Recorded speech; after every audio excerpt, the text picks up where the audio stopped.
प्रधानमंत्री नरेंद्र मोदी ने बुधवार को राज्यसभा में कहा कि मणिपुर में हिंसा लगातार कम हो रही है और राज्य में पूरी तरह शांति स्थापित करने की कोशिश की जा रही है। वहीं मणिपुर के लोग पिछले 14 महीने से शांति बहाल होने का इंतजार कर रहे हैं। पूरा मणिपुर राज्य मैतेई और कुकी के दो हिस्सों में बंट गया है। कई मैतेई महिलाएं रात भर जाग कर अपने गांवों की रक्षा करती नजर आई, वहीं तो कुकी बहुल इलाकों में सरकारी कामकाज ठप हो गया है।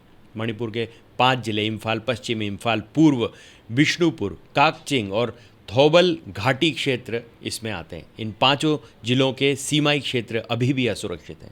इम्फाल घाटी में रहने वाले लोगों को इम्फाल पश्चिम के जिले फेयंग और सेकमाई क्षेत्र, इम्फाल पूर्व जिले के यिंग्या के कपी क्षेत्र में आने जाने का प्रतिबंध है। इसी तरह बिष्णुपुर जिले में फोगा खचाओ इकाई और थौबल जिले में येपिरोक क्षेत्र में आने जाने की मनाही है।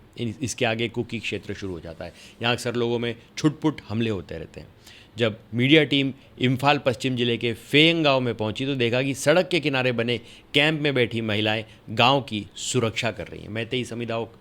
मैतेई समुदाय के महिला संगठन मेरा पोबोई की महिलाएं पिछले 1 साल से रात भर जागकर गांव की सुरक्षा करती हैं। मणिपुर में हिंसा भड़कने के बाद से कुकी बहुल पहाड़ियाँ जिलों का प्रशासनिक कामकाज चरमरा गया है। राज्य के 16 जिलों में से 5 पहाड़ी जिले में कुकी और जनजातियों का दबदबा है। चुराचांदपुर राज्य का सबसे बड़ा जिला है, जो राज्य के क्षेत्रफल का 20% है। हिंसा के कारण मैतेई समुदाय के सभी सरकारी कर्मचारी पहाड़ी जिलों को छोड़कर राजधानी इम्फाल और उसके आसपास के मैतेई बहुल इलाकों में चले गए हैं। वहीं इम्फाल घाटी से कुकी जनजाति के सरकारी कर्मचारी अपने पहाड़ी इलाकों में आ गए हैं। कुकी इलाकों में कर्मचारी की कमी के कारण पहाड़ी जिलों में सरकारी राशन से लेकर जन्म मृत्यु प्रमाण पत्र बनाने और बिजली का बिल भरने तक या फिर परिवहन और शिक्षा विभाग से जुड़े कामकाज सारे ठप पड़ गए। कुकी जनजाति बहुल चुरचांदापुर में जिला अस्पताल में मरीजों से घिरे एक डॉक्टर ने गोपनीयता की शर्त पर बताया कि पिछले साल जब 3 मई को हिंसा शुरू हुई थी तभी से अस्पताल का काम गड़बड़ा गया है। बीच बीच में राज्य सरकार हेलीकॉप्टर के जरिए दवाइयां भेजती है, लेकिन मरीजों के हिसाब से वो पर्याप्त नहीं है। हिंसा के बाद से कुकी बहुल पहाड़ी जिलों में स्वशासन का मुद्दा उठाया जा रहा है। मणिपुर में कुकी जो का प्रतिनिधित्व करने वाले indigenous tribal leagues forum ITLF के नेताओं का कहना है कि हमें मैतेई मणिपुर सरकार से कोई उम्मीद नहीं है। मैतेई और कुकी कम्युनिटी के बीच 2 थ्योरीज हैं। कुकी लोगों का मानना है कि स्टेट पुलिस मैतेई कम्युनिस्ट को सपोर्ट कर रही है क्योंकि इम्फाल में मैतेई का दबदबा है।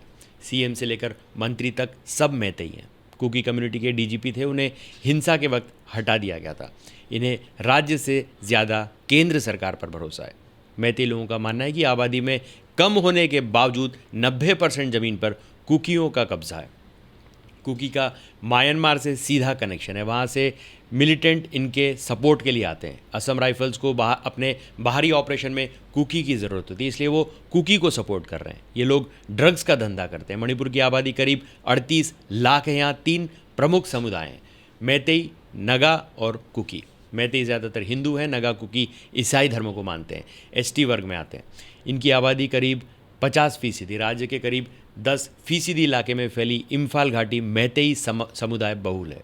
नगा कुकी की आबादी करीब 34% है। ये लोग राज्य के करीब 90% इलाके में रहते हैं। मैतेई समुदाय की मांग है कि उन्हें भी जनजाति का दर्जा दिया जाए। समुदाय ने इसके लिए मणिपुर हाई कोर्ट में याचिका लगाई है। समुदाय की दलील थी कि 1950 में मणिपुर का भारत में विलय हुआ था, उससे पहले उन्हें जनजाति का दर्जा मिला हुआ था। इसके बाद हाई कोर्ट ने राज्य सरकार से सिफारिश की कि मैतेई को अनुसूचित जनजाति में शामिल किया जाए। मैतेई जनजाति वाले मानते हैं कि सालों पहले उनके राजाओं ने म्यांमार से कुकी को युद्ध लड़ने के लिए बुलाया था।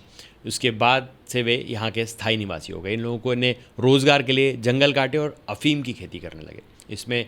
इससे मणिपुर ड्रग तस्करी का ट्रायंगल बन गया। यह सब खुलेआम हो रहा है। इन्होंने नगा लोगों से लड़ने के लिए आर्म्स ग्रुप बनाया। बाकी दोनों जनजाति मैतेई समुदाय को आरक्षण देने के विरोध में इनका कहना है कि राज्य की 60 में से 40 विधानसभा सीट पहले से मैतेई बहुल इम्फाल घाटी की है। ऐसे में ST वर्ग में मैतेई को आरक्षण मिलने से उनके अधिकारों का बंटवारा हो जाएगा। मणिपुर के 60 विधायकों में से 40 विधायक मैती और 20 विधायक नागा कुकी जनजाति से हैं। अब तक 12 सीएम में से 2 ही इस जनजाति से रहे। सरकारी आंकड़ों के मुताबिक मणिपुर में अब तक आगजनी की 4300 से ज़्यादा घटनाएं हुई हैं। अब तक आर्म्स 1040 आर्म्स, 13,601 गोला बारूद और 230 से ज़्यादा बम रिकवर किए जा चुके हैं। हिंसा के बाद से 60,000 से ज़्यादा लोगों को घर छोड़ने के लिए मजबूर होना पड़ा। अब इनका ठिकाना रिलीफ कैंप है। 272 रिलीफ कैंप जो बटे हुए हैं कुकी और मैतेई के बीच। कोई कुकी मैतेई के कैंप में नहीं रुक रहा और कोई मैतेई कुकी के कैंप में नहीं जा रहा। दोनों कम्युनिटी के अलग अलग कैंप हैं, ये अपने अपने इलाकों में बनाए गए। सीएम एन बीरेन सिंह भले ही दावा करें कि हिंसा कुकी मैतेई के बीच नहीं है, पर मीडिया की पड़ताल और कुकी मैतेई के एक दूसरे पर हमले की घटनाएं बताती हैं कि सीएम का दावा गलत है।